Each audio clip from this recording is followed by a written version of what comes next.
ஒரு பெயிண்டர் இருந்தான். அவன் வந்து நல்லா பெயிண்ட் வரைவான். பெயிண்டிங் வரைஞ்சிட்டு ஒரு நாள் நல்ல பெயிண்டிங் ஒன்று வரைஞ்சு மக்கள் எல்லாம் நடமாடுற ஒரு இடத்துல போயிட்டு வைக்கிறான். அது கீழே ஒரு பேப்பர் எழுதி வைக்கிறான். இந்த மாதிரி இந்த பெயிண்டிங்ல வந்து ஏதாவது தவறு, ஏதாவது பிழை இருந்துச்சு அப்படின்னா, நீங்க வந்து அதை மார்க் பண்ணுங்க அப்படின்னு சொல்லி ரெட் கலர் பெண்ணை பக்கத்துல வச்சுட்டு வீட்டுக்கு வந்துடுறான். ஈவினிங்கா போய் பார்க்குறான். அவன் வரைஞ்ச அந்த பெயிண்டிங்ல ஃபுல்லா மார்க் பண்ணியிருக்காங்க. எல்லாம் ரெட் கலர் மார்க்கா இருக்கு. அதை பார்த்து அவன் மனசு ரொம்ப கஷ்டமாயிடுச்சு. அந்த பெயிண்டை தூக்கிட்டு வீட்டுக்கு வந்துடுறான்.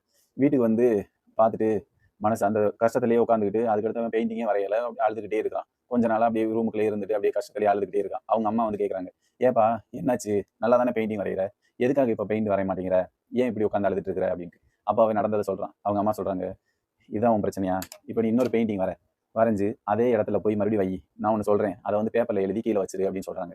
சரின்னு சொல்லிட்டு இவனும் போய் அதே மாதிரி ஒரு அழகான ஓவியம் ஒன்று வரைஞ்சு அந்த சாலையில போய் வச்சுட்டு அது ஒரு பேப்பரை கீழே எழுதி ஒட்டி விட்டு வந்துடுறான். இந்த மாதிரி இந்த பெயிண்டிங்ல ஏதாவது தவறோ ஏதோ பிள்ளையோ இருந்துச்சு அப்படின்னா நீங்க அதை மார்க் பண்ணுங்க. மார்க் பண்ணிட்டு அந்த தவறை நீங்க சரி பண்ணிருங்க, திருத்தி அமைச்சிருங்க அப்படின்னு சொல்லிட்டு எழுதி ஓட்டிட்டு வந்துடுறான். வீட்டுக்கு வந்துடுறான். திருப்பி ஈவினிங் போய் பார்க்குறான்.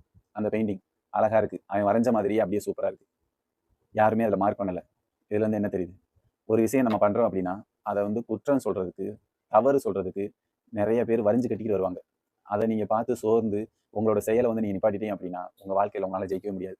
தொடர்ந்து உங்களோட செயலை வந்து முயற்சி பண்ணிட்டே இருங்க. கண்டிப்பா வெற்றி கிடைக்கும். வாழ்க வளமுடன். பிடிச்சிருந்தா லைக் பண்ணுங்க, ஷேர் பண்ணுங்க, சப்ஸ்கிரைப் பண்ணுங்க. தேங்க்யூ.